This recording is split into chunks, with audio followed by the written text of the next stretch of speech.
We have 1 week left of Major 4 qualifiers, and I just wanted to do a little video of five things I've learned through this Major 4 qualifiers that I wanted to talk through, give some discussion points, yeah, let's start off with point number 1. Are G2 real dark horses for Major 4? The squad: Envoy, Kremp, Nasty, and Skies. Look at their last 5 matches, 3 wins, 2 losses, but it's also about who they played and how they've been performing. At the Major, they did get taken down by LA Thieves, which is a very difficult matchup. Then they go through, they make their return at home, and they beat Optic 3-2 in the first qualifier. Then they lose to Thieves 3-2. And it's not just about the record, it's the eye test. What I'm seeing from this roster, they're looking very good. They really are. I'm really liking the way they've been playing. If we look at their qualifiers as well, we can take a look at the tournament, then we go back to the qualifiers. So if we look from their major tournament, they end up beating Vancouver Surge, they beat Omit, they lost to Optic Texas on LAN, then they lose to Toronto with Joe Deceives, 3-2 fashion, then they lose to LA Thieves in a 3-1 fashion. We look back a little bit further as well, they actually beat Thieves in the qualifiers, and that's where their run I thought was going to turn a little bit, then they lose to them in the minor tournament. So out of their last couple of games, they've only really lost to the top 3 teams, right? They didn't look as well here, but this is a completely different team. So I'm looking from around here. The Major 4 qualifiers. This is where I've really kind of been impressed with this roster. Beating Cloud9, beating Optic, just about losing to Thieves, beating Boston Breach 3-1, and then again losing to Thieves. But I actually think that the match that they just had was actually the best match they had. Yeah, it was right there. I was going to say, yeah. The match they just had against Thieves was a really good showing. And I just really like the way they're playing. They've got big 2 matchups coming up against Falcons and Koi.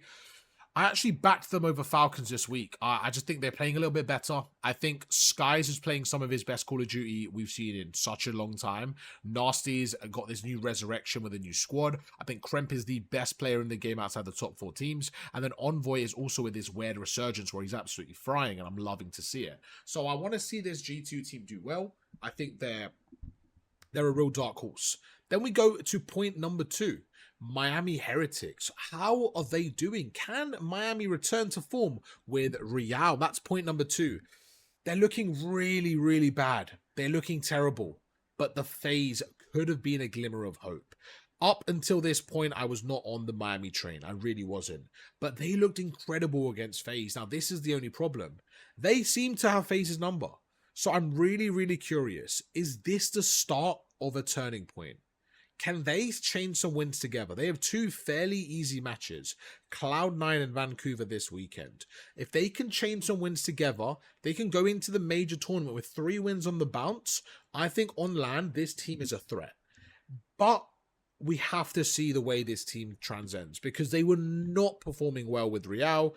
They hadn't looked good at all. They are FaZe's bogey team. They beat them at the minor tournament with traits as well. So I need to see how this team bounces back. This is going to be a massive question mark, a massive team that I'm going to be looking at. Watching them against FaZe, I rewatched the whole game yesterday. They're a very slow team when it comes to holds. Even on like certain search and destroy plays, they kind of just hold. I don't mind the way they play their search and destroy.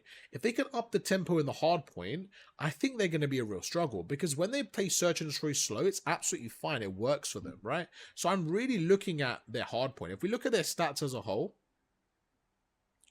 where can we see it? If we look at the whole right here, right, you can see their hard point, they're negative overall in the year by 2. Their search, they're +7, and their overload, they're down by 2. So they're actually a pretty solid search team. They're actually good in search. The only thing I would say is the respawns have to be better. I do look at, like, again, a map veto kind of thing. We obviously have Gridlock coming in as well. Gridlock's something they haven't really played in Overload. They've been neutral in Scar. They've been positive in Den and negative on Exposure. So if they can get Gridlock into their map pool, that could be really useful. I do think Raid is their bread and butter search map. They're really, really strong on Raid, and you see here 10 and 4. I do like them on Raid search. I also like them on Fringe search. I know they got a couple of losses, but I think they were against LA Thieves in the final as well. I'm actually enjoying them on that map. I think if we look at their Den, it's not as good. So if they can add the Den map pool to their, setup, I think they'll be pretty good. We haven't quite seen a Gridlock yet as well. So it'll be interesting to see how they play on Gridlock. They're not having a really good start to Gridlock hardpoint as well, 1 and 2. But Sake, they're having an awful Sake hardpoint. They did beat FaZe in that recently. So if they could clean up on their Sake, They could maybe get good at gridlock as well. Maybe this map set could be nice for them. I actually think Hacienda for this team will be incredible. They were really good at Hacienda last year as well. So I do think that having the same team from last year on a map that we are familiar with as well could pay some dividends, could, you know, maybe help them out, have that map pool. So if they get good at Hacienda Search, you then have to play Raid S&D and Hacienda S&D against them as well. It's gonna be pretty interesting. It's gonna be very, very interesting. So let's see how they do. You look at, again, the VOs. There's just a lot of VOs going for certain maps. You got Gridlock VOs, you got Colossus VOs. They're not a fan of Gridlock, so I have to see a Hacienda map pool from them. They actually picked Hacienda twice, more than they picked Gridlock, more than they picked Blackheart Forever as well. So that wasn't really in too much, but I'm quite interested to see how Hassi plays for them. I think that's going to be a real good bread and butter for them. 1-0. I think that could be a massive, massive shift in their perspective. Then we go to Optic Texas, point number 3. What's going on with Optic? How is the Optic slump, and what can we take from it? If we look at the matches as well, this is the first time the whole year where they've lost 3 in a row, right? It just doesn't happen. It really doesn't. We look at the tournament. We look before that. Look how good they were. They have been unbelievable. And they've literally been godlike losing the finals. Godlike lose one qualifier game. They go basically like 10-1. Godlike losing the finals. Major 3. Godlike unbeaten. Minor 1 tournament, godlike lose to Thieves in the semifinals. Major 3, godlike lose in the finals. Major 4, this is where the slump starts to happen. Obviously the tournament as well. Godlike didn't lose a map, losing the finals. So they lost a couple of finals in a row, and now they're losing weird game 5s against Ravens and Minnesota, where a lot of the time they were having that ice in the game 5. They were taking series 3-0. So it's quite interesting to see what's happening here. They obviously beat GT recently in the Major 3 tournament, 3-1 on LAN. They go against Ravens, and then the last time they played Ravens, they absolutely belted them from my memory. Yeah, 3-1. They beat G2 3-2. So they've been winning these series. So it was an interesting one. I'm not too worried about this. For me, again, with Thieves and Optic, they've proven so much this year on LAN. They've just been the top 2 teams, in my opinion. I mean, you could say that about FaZe as well, with obviously recency, but I think Thieves have like started to trend upwards and then stayed upwards, but FaZe kind of had like a roller coaster event, same as Gentlemates. So I think once Thieves started to peak, they just played really well. They won the Minor 2 tournament, they won Major 3, they won the Minor 4, they won Minor 1 and Minor 2 tournament. They've just done great in the last few months. So Thieves' form is incredible. And I think Optic has been the most consistent team all year. I'm just not sure what's going on right now. I'm not too worried about the online games. For me, it's the best of 7, best of 9s, those formats. Before the, where is it? Before these 2 matches, right? Before this week, they just hadn't lost a best of 5 since. Let's see when the last time I saw lost a best of 5. Thieves in the minor tournament. Before that, Falcons in Major 2 qualifiers. They literally lost 2 best of 5s before Major 1. Since January, they've basically lost 2 best of 5s. And then this weekend, they lose 2 more. They are unbelievable in best of 5s. So my real thing is just, what is going on with Optic? Are they going to be peaking at the right time? Are they going to be on a bit of a decline? It's more just a question. I'm a big Optic fan, so I'm kind of optimistic and I'm hoping for the best there. I'm not necessarily worried. I'm really not. I'm not really worried about this team. I think they've got everything to win. I'm just hoping that mentally it hasn't been too draining to a point where it's chalked them. But I don't think it will with this group of players. It doesn't seem like they are head loss type of players. I think they'll be in a really good pace. I think they have a really good camp. And I think the team will get through this like hard stage of the slump, right? Different mental challenge. You go through last year, 0-18. You have a roster change. It's a honeymoon period. You have the best Cinderella story possible. You come into this year, everyone's looking at you. You go to the grand final. You think you're going to start a dynasty. You think you're going to three-peat, back-to-back tournaments. Boom, take it down in the final. Not an issue. One kick. Boom, come back in the final and then lose again. And then to do that the 3rd time is a dagger, right? It's giving me Surge vibes from last year. The best team until it gets to the final. And we don't want to see Optic in another 3 finals and losing none, right? Just like Surge last year. They were in Champs finals, EWC finals, and they couldn't quite get that chip. I don't want Optic to go through the same thing. I am hoping they can start peaking towards Major 4. They win Major 4, take those few weeks, get ready for Champs, and go back to back. So the big one was, how will Optic recover from the slump? Point number 4, is Joe Deceives simply just the best player in the game? There is 100% an argument for Joe Deceives to be the best player in the game. This man has single-handedly been running rampant against everyone. He has been incredible. Incredible. He has just had such a takeover year. He has just been unbelievable. You look at the tournament, yeah, he had a rough one against Optic, right? They lost that one. They beat Toronto 3-0, he had a 1.14. He had a 1.34. This phase series he just had recently, that was the highest KD you could get. Sorry, he had the most amount of kills in a series when losing. He always turns up, even the games they lose. But when they win, he's just that guy. He is honestly incredible. Stats can't do him a justice. You have to look at his arrow. You have to look at his POV. You have to look at his engagements. He is just so good. Let me see if this card comes up. Okay, that's something different.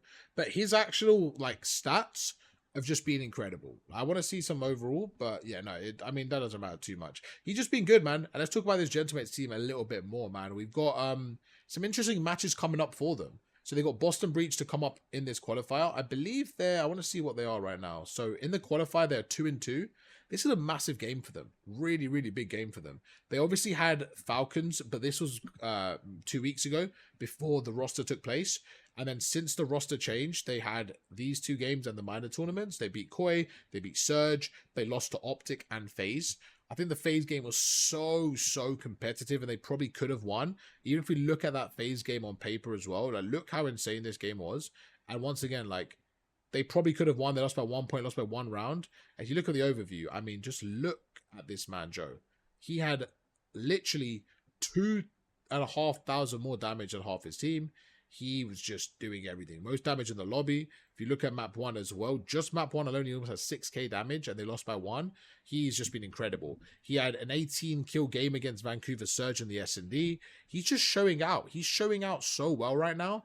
And I think just seeing how good Toronto was with him to then decline a little bit. I did have a conversation on the CDL show, if you guys check that one out with Hassad. I did mention, like, I do think that the Toronto situation probably will make Joe look better than he is. No. I think they're going to make him look better because the roster aren't going to play as well without him. But I do think there's a mental block there as well. They must be mentally checked because of the situation. That has definitely caused that as well.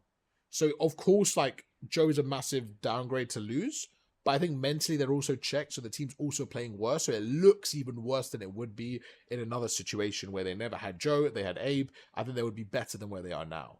But Joe comes onto the Gentlemates team, doesn't skip a beat, plays fantastic. And I do think he is in conversation at the bare minimum for being the best player in the game. I think if you take accolades out, you probably give it to him. If you take everything as a whole, I still think he's top 3 to top 5 for the year so far, and he has just been incredible. Point number 5. Is LA Thieves in the form to go back to back once again? They are in incredible form. You look at their last 5 matches, it's just W's across the board. Not only did they win the major tournament, they also won the 2 minor tournaments before that. And if you look at their record, it is just as impressive as Optics. You start from here, right? You go to the major 3 qualifiers.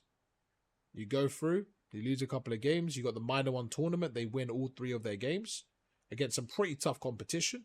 Then they go to the major 3 tournament.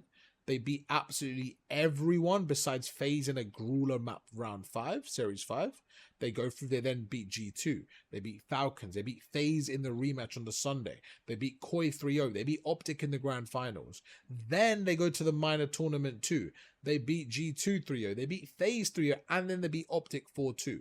Not only do they beat people, they are slamming teams. Then you look at the qualifiers. They beat FaZe once again. And then they get a clutch win against Boston and G2. But none of these wins, every win they're getting has been in a different way. They are showing their versatility. They are showing everything. They are winning games in map 5 fashion. Look at that. 3-2, 3-2, 4-2, 3-0, 3-0. They are sweeping teams and they're winning games in map 5. And their clutch factor is just superb. I know this is a little bit difficult to look at because of recency. I want to see more of a recent chart. But if you actually look at, considering how slow they started as well, they are in an incredible form when it comes to all 3 game modes right now. They don't seem to have much of a weakness. They look incredible when overload at the major tournament. Their hardpoint is superb. They lost 2 hardpoints to Optic and still managed to win the series. Their Search and Destroy, could argue, is the best out of any team. They are just simply playing at a level that we haven't seen this year consistently. I do think them and Optic are the top 2 teams in the game, and I'm very scared as an Optic fan when Thieves come up against them, because they just have everything right now. They look incredible, and I do think they have the best chance of winning this next tournament and going back to back. But not only going back to back in major tournaments, also winning the 2 minor tournaments in between as well. That is 4 tournaments back to back in this game. 2 of them online, 2 of them online. Still very impressive. This Thieves team looking scary. But everyone knows the question: can Scrappy finally get his ring? Will Hydra be a 2-time world champ? Will a Beezy be a 3 times world champ?